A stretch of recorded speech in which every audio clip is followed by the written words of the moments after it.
Abhyuday tuition classes class 10 English ગ્રામરની અંદર આજે આપણે વાત કરવાના છીએ 3 માર્ક માટેનો અગત્યનો ટોપિક તમારો નિયરેસ્ટ મિનિંગ, કે જેમાં તમને 3-3ની ત્રિપુટીમાં તમને વર્ડ જે છે ગ્લોસરી આધારિત આપતા હોય છે, જેના તમારે સમાનાર્થી શબ્દ મોટા ભાગે એ શોધવાના રહેતા હોય છે. અને સૌથી અગત્યનું 5 ગુણ માટેનું તમારી પાસે પિક્ચર સ્ટોરી આપે છે. તો આ ટોપિક જે છે આપણે આજે ક્લિયર કરવાના છે. વિડીયો તમારે શરૂઆતથી અંત સુધી વ્યવસ્થિત જોવાનું છે, સમજી લેવાનું છે. કોઈ ક્વેરી તમારા મનમાં હોય તો તમે ચોક્કસ રીતે કોમેન્ટ કરી શકો છો, વોટ્સએપ કરી શકો છો, અથવા ક્લાસીસ પર તમે રૂબરૂ તે ડિસ્કસ કરી શકો છો. વાત જો કરીએ પ્રથમ આપણે નિયરેસ્ટ મિનિંગ માટેની, તો તમારી પાસે સૂચના જે આપવામાં આવે છે એ સૂચના તમને આપે છે અંગ્રેજીમાં find and write the word having the nearest meaning, એટલે કે જેનો અર્થ સૌથી નજીકમાં આવતો હોય તેવો તમારે શબ્દ જે છે એ 4 જોડકામાંથી 4 વિકલ્પોમાંથી તમારે શોધવાનો હોય છે. તો અહીંયા તમારી પાસે સૌથી વિશેષ તમારું જે નોલેજ છે એ ચકાસવાનું આવશે કે તમે ગ્લોસરી જે છે કેટલી વાંચો છો. તમને દરેકને યાદ હશે કે તમારા 10 યુનિટની અંદર મોટાભાગના યુનિટની અંદર તમારી ગ્લોસરી જે છે એ અંગ્રેજી ભાષામાં આપેલી હોય છે. અમુક એવા શબ્દ છે કે જે તમારી પાસે ત્યાં ગુજરાતીમાં આવી જાય છે. તો તમારે ધ્યાનમાં ખાસ રાખવાનું છે કે ડિક્શનરી બેઝ તમારે જે તે શબ્દનો વધુને વધુ ઉપયોગ થાય, કેવી રીતે થાય છે, તેના ઉચ્ચાર જે છે અને તેના સિમિલર વર્ડ જે છે કેવા અને કઈ રીતે પૂછી શકાય એ તમારે સમજવાના છે. જે રીતે આજે ક્લાસમાં તમને વાત કરી હતી કે વર્ડ કોચ, ગૂગલની જે વેબસાઇટ છે, ગૂગલનું જે હોમ પેજ છે, બ્રાઉઝિંગ પેજ જે છે, ત્યાં તમે જ્યારે લખો છો ગૂગલમાંથી Google web coach, WEBCOACH Google web coach તમે જ્યારે લખશો ત્યારે તમારી પાસે એક પેજ ખુલે જેમાં તમે જે તે વર્ડ ટાઈપ કરીને તેના સિમિલર એન્ટોનિમ્સ એવા વર્ડ જે છે યુસેજ સાથે તમે જોઈ શકો છો, નાઉન, એડવર્બ, એડજેક્ટિવ વગેરે. તો એ તમારે ખાસ વાંચવાના અને પ્રેક્ટિસ વધુને વધુ કરવાની છે. અહીંયા જો વાત કરીએ, પ્રથમ તમારી પાસે એક શબ્દ આવે છે ફેસિનેટેડ, એટલે કે ચકિત થઈ જવું અથવા તો નવાઈ પામવી. તો તેના માટે જે શબ્દ નજીકનો કોઈ શબ્દ હોય તો એ શબ્દ તમારી પાસે કયો આવશે? તો તમારી પાસે ત્યાં વર્ડ આવી જશે ચાર્મિંગ. સેકન્ડ તમારી પાસે છે સ્લીમ એટલે પતલું થાય. તો એવો કયો શબ્દ છે કે જે સૌથી નજીકમાં વર્ડ આવતો હોય? તો એ વર્ડ તમારી પાસે ત્યાં આવે છે વેરી થિન. ત્રીજો વર્ડ તમારી પાસે છે વેનિશ. તો વેનિશ એટલે કે પૂરું કરી નાખવું, નાશ કરી નાખવો, અથવા તો પછી સંપૂર્ણ રીતે મટી જવું. સરળ શબ્દોમાં કહીએ તો અદૃશ્ય થઈ જવું. તો અદૃશ્ય માટે તમારી પાસે ત્યાં વર્ડ આવે છે ડિસઅપિયર. એક આ પણ વર્ડ નજીકમાં છે, અને બીજો એક શબ્દ ડિસ્ટ્રોય પણ છે. ડિસ્ટ્રોય એટલે કે નાશ પણ થઈ જવો. તો તમે એ અર્થમાં પણ ત્યાં તેને લઈ શકો છો. તો આ વર્ડ પણ તમારે ધ્યાનમાં ખાસ રાખવાનો છે.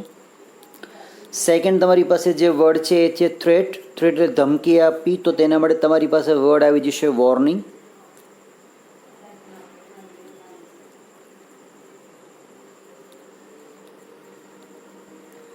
વોર્નિંગ. પછી તમારી પાસે વર્ડ આવે છે ડિક્લેર. ડિક્લેર એટલે કે જાહેર કરવું. તો જાહેર કરવા માટે તમારી પાસે આપેલ 4 ઓપ્શનમાંથી એક ઓપ્શન સાચો છે એનાઉન્સ. કનેક્ટ એટલે કે જોડાઈ જવું. તો કનેક્ટનો તમારી પાસે સમાનાર્થી વર્ડ આવી જશે જોઈન. ગ્રેબ્ડ એટલે કે પકડી લેવું, જકડી લેવું. તો જકડવા અથવા પકડવા માટેનો તમારી પાસે વર્ડ આવે છે કેપ્ચર્ડ. ફ્યુરિયસ એટલે કે અત્યંત ગુસ્સે થવું. તો ગુસ્સે થવા માટે તમારી પાસે વર્ડ આવે છે એંગ્રી. હેઝાર્ડ જે છે એનો અર્થ થાય છે ઘાતક અથવા તો પછી નુકસાનકારક. તો તમારી પાસે ત્યાં એવો જો કોઈ વર્ડ હોય તો તમારી પાસે તે વર્ડ છે અહીંયા ડિઝીઝ.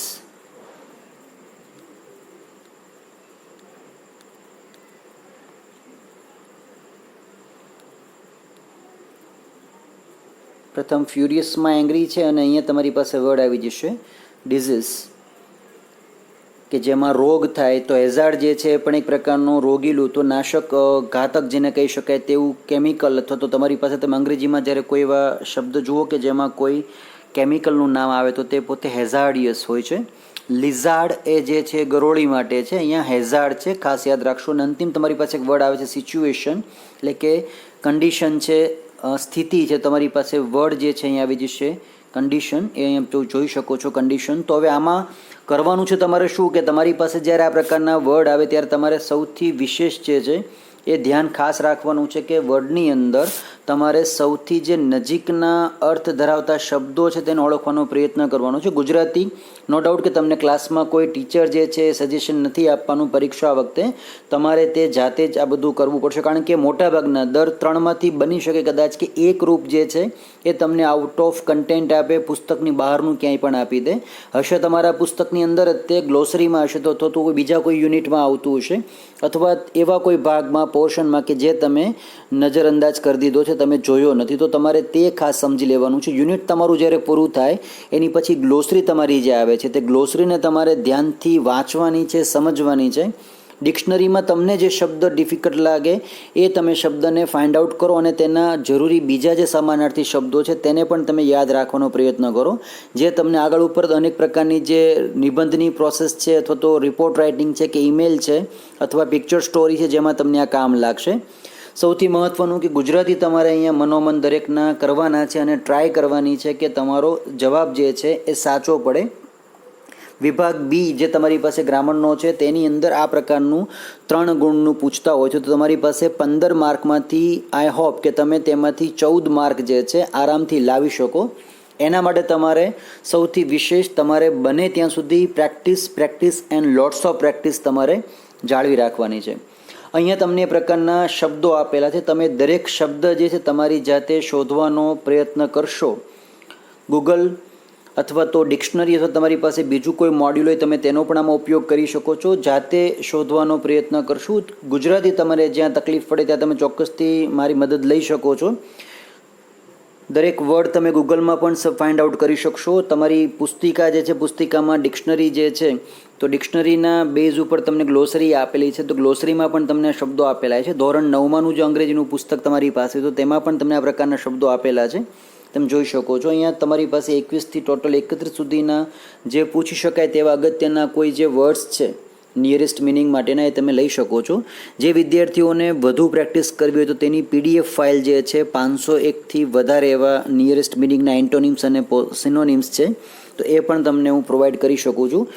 પણ શરત એટલી છે કે જાતે આ બધી વસ્તુ તમારે કરવાનો પ્રયત્ન કરવાનો છે. બની શકે કે ક્યાંક તમને મુશ્કેલી પડે, ચોક્કસ તમે સજેશન આપી શકો છો, કોમેન્ટ કરી શકો છો, વોટ્સએપ કરી શકો છો, તો ક્લાસમાં મને રૂબરૂ જણાવી શકશો. વિડીયો જે છે એ એકવાર વ્યવસ્થિત આખો વ્યવસ્થિત જોઈ લેવાનો, સમજી લેવાનો છે. આ ટોપિક તમારો જે છે એ તમને ક્લિયર થઈ જવો જોઈએ. સૌથી અગત્યનું તમારી પાસે જે ટોપિકમાં આવશે તે તમારી પાસે આવશે પિક્ચર સ્ટોરી માટે. તો પિક્ચર સ્ટોરીની અંદર તમારે મોટા ભાગના વાક્યો જે છે સાદા વર્તમાન કાળમાં લેવાના છે. આઈ રિપીટ કે કાળ તમારી પાસે ત્યાં સાદો વર્તમાન કાળ આવશે, કારણ કે તમે જોઈ રહ્યા છો, જોતા લાઈવ નથી, એટલે ખાસ ધ્યાન રાખશો. જો તમને એમાં કોઈ તકલીફ હોય તો તમે ત્યાં there is, there are, it's a picture of so and so તમને જે પણ આપ્યું હોય, જેમ કે રામુ ટી સ્ટોલ છે, તમે રામુ ટી સ્ટોલનું ચિત્રનું વર્ણન તમારે તમારા શબ્દોમાં કરવાનું છે. ચિત્રમાં તમને જે કાંઈ પણ દેખાય છે તે તમારે તમામ વિગતો જે છે સિમ્પલ સેન્ટેન્સમાં લખવાની છે, સાદા વાક્ય લખવાના છે. There is a Ramu tea stall, he is Ramu,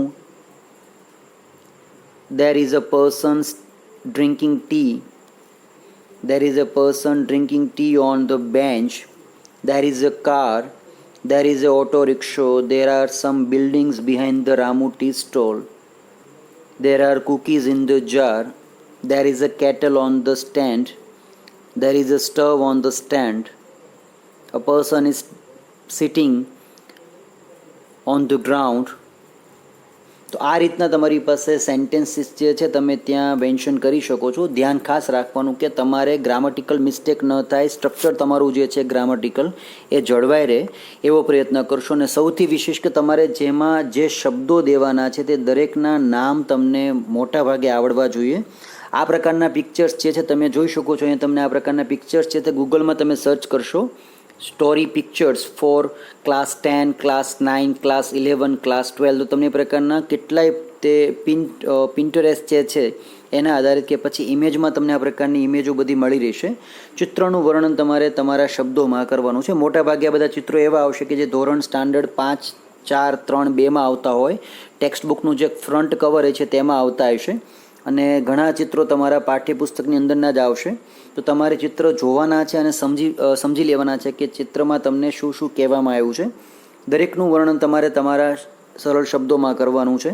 જે પણ તમે ચિત્રમાં જોઈ શકતા હો, જે પણ દેખાતું હોય એ તમામ પ્રકારની તમારે વિગતો તેમાં મેન્શન કરવાની છે. ચિત્રો જે અગત્યના છે, પેપરમાં જે પૂછાઈ શકતા હોય તેવા અથવા તો જે કામના છે તેવા બધા મેં ફાઇન્ડ આઉટ કર્યા છે ગૂગલ પરથી, જે અહીંયા તમે સ્લાઇડમાં ઓનલાઈન જોઈ શકો છો.